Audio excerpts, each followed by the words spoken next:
না, আজকে হবে তোমাদের পরীক্ষা। যে ফেল করবে আমি ওনাদের বাবা ডাকবো, ডেকে তোমাদেরকে স্কুল থেকে বের করে দেবে। নাও প্রশ্ন নাও আর খাতা নাও, সুন্দর করে দিবে পরীক্ষা, বুঝলে? ওনাকে দাও প্রশ্ন, তুমি ছোট, ওকে দাও।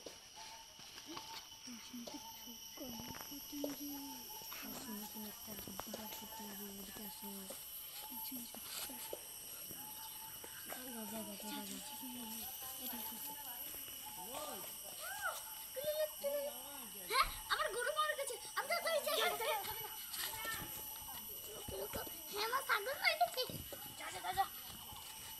সবাই তো চলে গেল, এবার আমি কি করি? একটা বুদ্ধি বের করতে হবে। হ্যালো, কি বলতো? আমার বাবা মরে গেছে, আমি যাই পালাই। তুই খুব করে যাবি, তোর বাবা মরে গেছে? হ্যাঁ। ও তোর বাবা কে একটু বলে যাচ্ছে তো শালা। আর পরীক্ষা